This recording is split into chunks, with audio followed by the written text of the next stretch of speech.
उन छात्रों का मुकाबला नहीं कर पाऊंगा जो बड़े बड़े स्कूल संसाधनों से पढ़ करके आए हैं, और इसके लिए वो काफ़ी ज़्यादा परेशान रहते हैं, थोड़े चिंतित रहते हैं, और ज़्यादातर छात्र जो मुझसे मिलते हैं वो यही समस्या के साथ मिलते हैं। फिर मैंने उन लोगों पे काम किया और ये फील किया कि निश्चित रूप से समस्याएं तो होती है, तो जो अगर पीछे थोड़ा कम मेहनत किया है या पीछे उसको अच्छा गाइड नहीं मिला है, तो थोड़ा उसको चाहिए कि पेशेंस रखना पड़ेगा, थोड़ा अपने आप को समय देना पड़ेगा। यदि कोई 1 महीने में कुछ बेहतर कर ले रहा है तो आप 4 महीने में कीजिए, कोई 1 साल में बेहतर कर रहा है तो आप 1.5 साल 2 साल अपने आप को दीजिए। और अगर ये पेशेंस आप जगा सकते हैं, खुद पर काम कर सकते हैं, तो 2 साल में 1.5 साल में आप भी वहीं खड़े मिलेंगे जो आपने पहली की पढ़ाई से ग्रेजुएशन की पढ़ाई तक आपने जो पीछेपन का महसूस किया है, वो आगे के 1.5 साल के पढ़ाई में आप सारा मेकअप कर सकते हैं। ये एक बहुत अच्छी चीज होती है जो किसी भी स्टूडेंट को करना चाहिए। ये सारी चीजें मैंने किसी स्टूडेंट्स को देख के नहीं सीखा कि हाँ ये स्टूडेंट्स पे मैंने रिसर्च किया है, ये मैंने अपने आप को भी देख के सीखा, क्योंकि मैं भी उसी सोसाइटी का पार्ट हूं जिस सोसाइटी का पार्ट आप या जो छात्र आते हैं हमारे पास।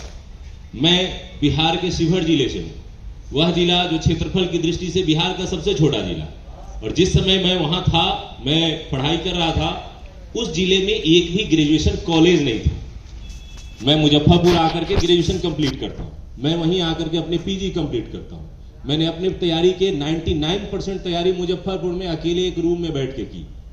ना तो वहां कोई बड़े संसाधन, ना ही कोई दिल्ली के यूनिवर्सिटी के टीचर, ना ही पटना के कोई बहुत बड़ा संसाधन वहां। लेकिन वहां जब मुझे एहसास हुआ कि चुनौतियां कठिन है, कैसे इससे पार पाया जा सकता है, तो मैंने कुछ एक बेसिक स्ट्रक्चर पे काम करना शुरू किया, अपनी कमियों को पहचान करके उस पर काम करना शुरू किया। फिर मैंने जब थोड़ी बहुत सीख ली चीजें कि कैसे बेहतर ढंग से चीजों को समझा जा सकता है, तो मैंने उन्हीं को समझाने के लिए पढ़ाना शुरू किया। बहुत सारे ऐसे बच्चे थे जो मेरे ही कंडीशन से थे, उनको भी शुरुआती दौर में तकलीफें होती थी, परेशानियां होती थी। मैंने उनको पढ़ाया। जब 3-4 साल मैंने पढ़ाया, और मैं खुद भी पढ़ रहा था उस दौरान, मेरा सिलेक्शन भी हो गया 2014 में। उसके बाद मैंने जॉब छोड़ी और मुझे पढ़ाना अच्छा लग रहा था, तो मैं उसी फील्ड में रहा और बच्चों के साथ जुड़ा रहा, पढ़ाना सीखता रहा, बच्चों को पढ़ाता रहा। मेरे घर में एक दुखद हादसा हुआ और उसने मुझे प्रेरणा दी कि कुछ नया करना चाहिए, और उसी दौरान मैंने एक YouTube चैनल बनाया, सिर्फ यही सोच के कि जो चीजें मैंने मेहनत से 4-5 साल लगा के सीखी हैं, वो मैं आसानी से दूर के बच्चों को भी पहुंचा सकूं। और जब मैंने वो पहुंचाया तो इतना प्यार मिला, आप शायद अब जब YouTube देखेंगे तो वो आपको नहीं समझ में आएगा। अब YouTube का दौर बदल चुका है।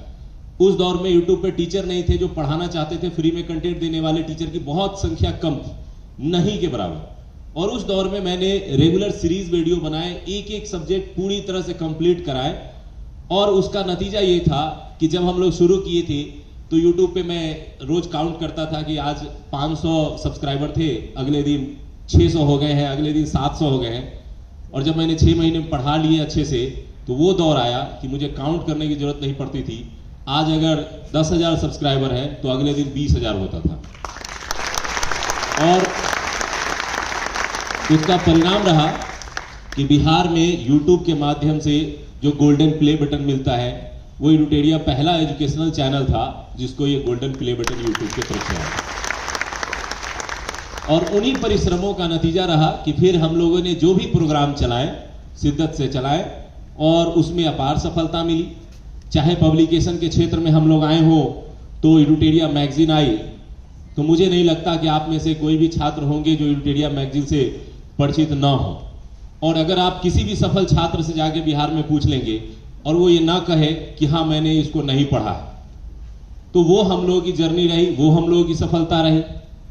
आज के डेट में जितने भी सफल छात्र हैं बिहार में, उनसे जाके आप पूछ लें कि क्या YouTube चैनल पे आपने एडुटेरिया को फॉलो किया है, उसमें 99% कहेंगे कि हाँ, उसके अलावा उस समय कोई विकल्प ही नहीं था हमारे पास।